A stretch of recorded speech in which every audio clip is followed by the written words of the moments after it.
If you know me, you know I'm very big on Greek mythology, Roman mythology, anything that has to do with myths and legends. That is why Blood of Zeus is one of my best shows. But this season, season 2 to be exact, is one for the ages. Welcome back to my YouTube channel. Please subscribe and click on the like button to help me grow. Now let's get into it. This season picks up immediately where we left off with the death of Zeus himself. And we follow his kid. Yes, the bastard that apparently everyone on Olympus seems to hate. I mean, aside from the other bastards. Apparently, someone snuck into Olympus and cut his life thread. So right now, he's destined to die at any given moment. Can you imagine that? This guy single-handedly saved the world. And in the home of the gods, where he is meant to be most secure, someone snuck in and cut his life thread. Insane. But this season is not about him. I mean, that sucks. But this season follows Hades, the third brother of Zeus and Poseidon, the ruler of the underworld. And we see that Hades is a tortured soul. He's not a bad person in any means. He's honestly the nicest brother from the two.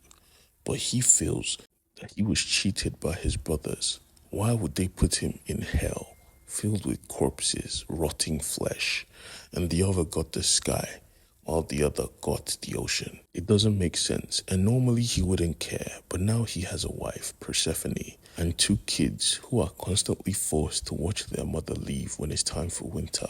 It is heartbreaking, so he decides to make a play that will shake the heavens to its core.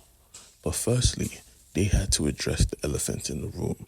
Who was going to lead the gods now that Zeus was dead? Even at his burial, that was supposed to be a celebration, Ares kept taking jabs at poor Heron. I mean, he even at one point gave Heron a literal jab. Imagine taking a jab from the god of war. His face was freaking fucked. I mean, don't get me wrong. Heron was no pussy. He could hit back. And he did because now he had the powers of Zeus. But it was still Ares. Ares was him. Everything came to a pause when Hera came through. And she told everyone to stop fighting because she has realized that everything she did was wrong.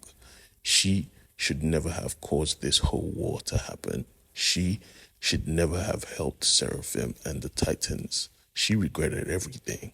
She regrets the loss of the love of her life, even if he didn't love her enough to not cheat. And to top it all off, after the burial, they all had to congregate in the underworld and watch Zeus's trial. I mean, come on. They played all his sins on playback. Everyone watched as he cheated on Hera and betrayed his brother Hades. I won't tell you how because I want you guys to go watch it, but it was a very odd moment. Even Hera had to defend him. Even Poseidon had to defend him. But Hades wanted vengeance for him putting him in this underworld. It was a good show. I'm not even going to lie. I binged everything in about a whole of today. It was a fun experience, especially because I knew all the lore behind this story. So it was fun for me, extra fun for me. You guys should go check it out. I promise you, you will not regret it. Especially the fact that he has an amazing fight sequence that will shock you. Because Heron with lightning, yes please, he knows how to use that shit. Oh, and Seraphim is in this show. But who cares? He's a dickhead. We don't care about him. We don't like him. He can literally kick rocks. And hey Gaia,